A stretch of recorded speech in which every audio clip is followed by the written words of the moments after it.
Hello and welcome to the Ladies Best Life podcast. I hope you're feeling really good today. You will hear me often talk about the all or nothing mindset.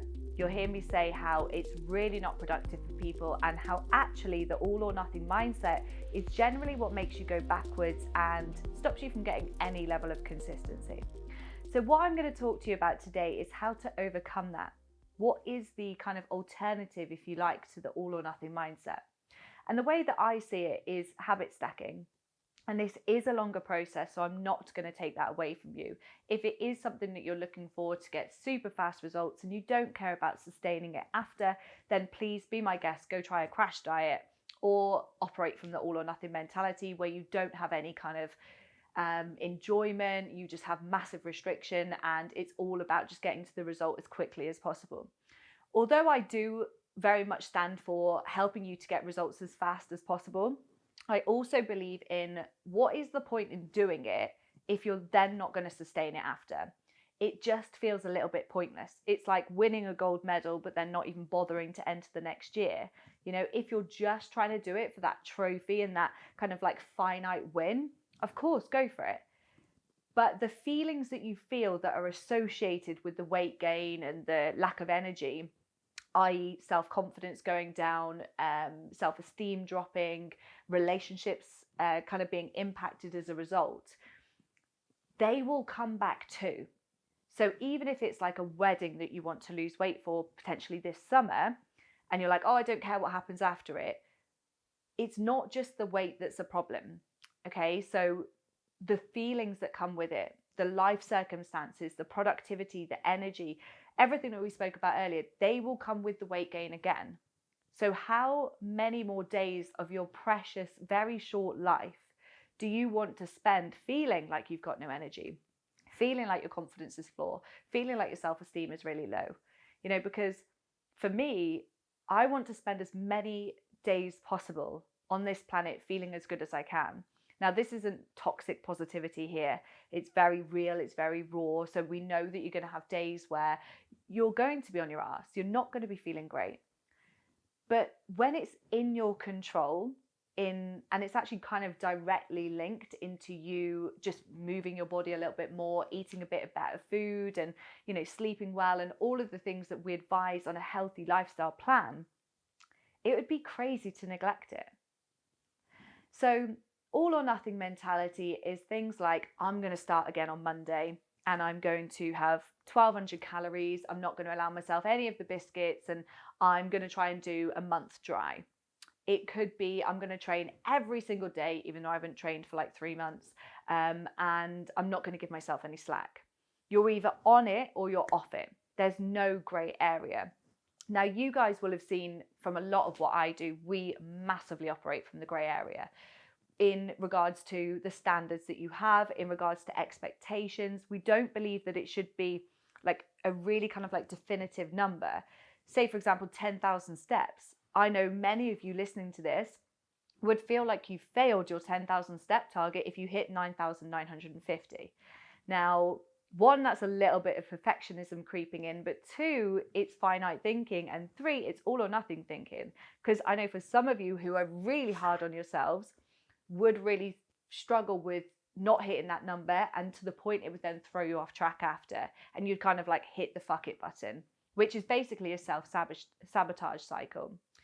So they're the sort of behaviors that many of you operate from. And like if you stand on the scales on a Saturday after being inverted commas good all week and you haven't lost weight, again, you can hit the fuck it button. Again, all or nothing, finite thinking. And by all means, be my guest, carry on that route. But how is it serving you? How is your headspace? How are your results? Because even when you're having stints of being inverted commas good, is it really serving you? Because then you generally start to hit the fuck it button, you go on a bit of a binge, and then you're back at square one again. So how many times do you want to keep driving the same circle? How many times do you want to keep going round in it? Because I know if it was me, like I said earlier, I wouldn't want that. So what we do inside the coaching club, we work really hard in helping you to break free from the all or nothing cycle. And it isn't easy. I'm going to say that to you now. For those of you, like many of you listening to this, won't be in the coaching club. You won't have support. You won't have accountability. You won't have community. So it's even harder. But you can do it. But you do have to put your brakes on. You do have to realize that the results won't just be the number on the scales. You know, if we can zoom out and think about, are you being more patient at home? Are you being a happier wife? Are you feeling fitter? Have you got slightly less bags under your eyes? What is the bigger picture here? Because that's what we're looking at. So like I said earlier, we're looking at the habit stacking today. Okay, so if you haven't read it already, please go and download or buy the James Clear Atomic Habits book, because it's going to help to teach you how to stack habits really well.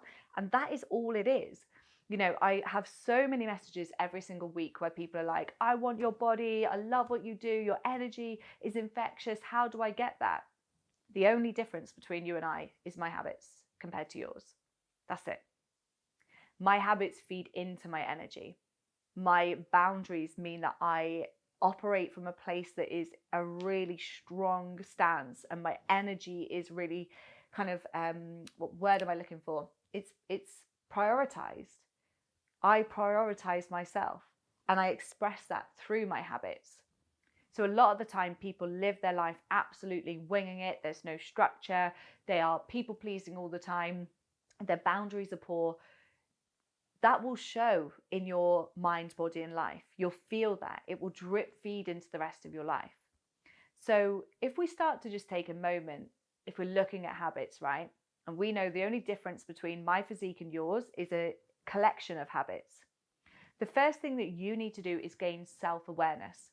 So you need to look at your life and go, right, what habits am I currently doing which aren't getting me closer to the person and maybe the physique that I want to be and have?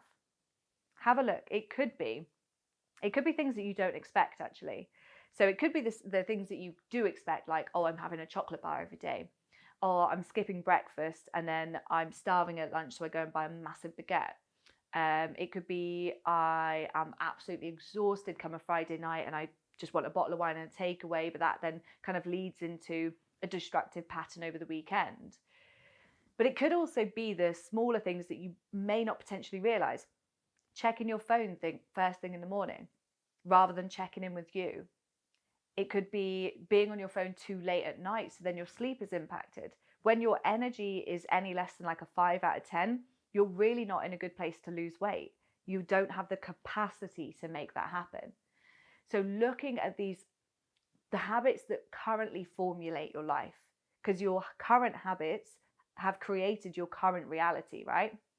So that's step number one. So take a second to write it down, or if you want to just kind of make a mental log, that's absolutely fine. And just go, right, what are the habits that I could do with changing? Okay, write a list down. And then what I want you to do, instead of going, right, that's it, I'm just going to stop doing these habits. Like I had so many clients when I was a PT used to do, they were like, I'm just going to stop drinking. I was like, yeah, but how much do you enjoy that alcohol like on a Friday night? Oh, I love it. I really look forward to it. Blah, blah, blah. And I'm like, so you want to stop that one thing that you really look forward to? Is that really low hanging fruit? No, it's not. So how can we change a habit and make it slightly better and slightly more aligned with your goal rather than just getting rid of it? Because a habit isn't just like an action. It also fills a time, right? It fills up a part of your day for a period of time. So say, for example, checking your phone in the morning, that's habitual. Most people check their phone, they don't even realize that they're doing it. So how can we put something else in that place? You could still go on your phone, but instead of going onto Facebook, you could go onto YouTube and listen to a motivational video for 5 minutes. You could swap it from, actually, no, I'm not going to go onto anything digital, and I'm going to journal and maybe set an intention for the day. Again, it's different because it's person dependent. Like, what do you want to put there? And then if we're looking at habits, so if you're currently getting to Friday night and you are having a bottle of wine, okay, that's like 600 calories roughly. How could we swap that round so you can still have alcohol, but you can maybe half the calories? One of the best ways would be something like gin and slim. So it's like, I can still have alcohol, I can still have my kind of relaxed Friday evening, and the movement, if you like, is still the same. The time is still the same. The place is still the same. The only thing you're changing is what's in that glass. When you can start to see things slightly differently like that, the habits will be swapped rather than stopped. And that is where you are going to make this journey so much easier for you. So the second task that I've just been talking about now is to look for alternatives. Look for those swaps. Look for ways that you can change the habits that are currently in place slightly to make you on the right track towards your goals. Now, a little side note, you might have written down your list of things that are currently not exactly where you want them to be. That could be 20 things, right? If you try and upheaval all those 20 things, it's going to be just the same as going on a crash diet. It will be way too many plates in the air to continue to spin. So please look at doing one. Maybe the one that feels the easiest to do first, because that's going to build up your confidence and then you'll feel more kind of inspired to keep going. So let's start with that. Changing these habits of what you currently know that you want to and need to swap could take months. It takes 21 days to formulate a new habit. And if you're stacking those on top of other ones, especially as you get towards the more trickier ones and maybe ones that you're using as a way to cope with certain things in life, i.e. chocolate, wine, whatever it could potentially be, that will be a bit harder. But your life will be significantly different if you can swap those out. So that's the first thing that I want you to do. Write the list, look for swaps. And then you can start to think about, okay, so once I've done those, I can start to think about adding some new things in. Okay, but let's again just focus on one thing, because we need to stack the habits, okay, one at a time. If you try and do this too fast, it will absolutely just feel like such hard work and you'll end up just being overwhelmed and then probably hitting the fuck it button and going back to the nothing mentality. Adding things in could be a walk outside, but we could do with stacking it on top of another habit. So say, for example, we're in February now. Hopefully the weather's going to be kind to us over this next few months and it won't be raining or snowing all the time. So you could then look at, right, I normally drive the children to school. How could we turn that into a walk? Or I normally do the food shop every Monday morning and I park right outside the door. How can I park a little bit further away? Look at we're now looking again at what's going on and looking at adding stuff in. I suppose it is actually a swap, because you're swapping driving for a walk. So I suppose it is a swap. So I'm kind of eating my words as I'm talking here. But it's then looking at, right, can I stack a habit on top of that? So you could go and do your grocery shop every Monday morning. You could swap the drive for a walk, and you could go to the gym as well. Not too sure where you'd put your food shop, but hey, we can look at that another time. So it's looking at these tiny little things that you can do to make the changes, with it being as minimal impact, as minimal overwhelm as possible. So give those a go, see how they go, and notice that when you start to kind of accumulate these habits, when you start to get the ball rolling, it will start to get easier. But I just want to add a kind of side note to this. So like I said earlier, stack them slowly, try and do swaps rather than just taking stuff out. Then you can look at adding new stuff in, but try and stack it on top of another habit. So you kind of glue two together, because then it becomes a bit more habitual, just like brushing your teeth when you were a child. Get up, brush your teeth straight away, or whatever your routine was. You kind of lock them together, so it makes it easier to do. When you do habit changes, because you're not kind of going balls to the wall in a calorie deficit, you may not notice changes on the scales quite so quickly. So this is where we need to learn to manage your expectations and get really clear on, okay, I'm actually trying to improve my health. I'm trying to kind of clean up my lifestyle a little bit here. So then I can start to look at fat loss. That is the way that I would go. So manage the expectations. Know that we will get you into a position where fat loss can occur, but we're just kind of doing the groundwork. We're laying the foundations. We're tidying stuff up.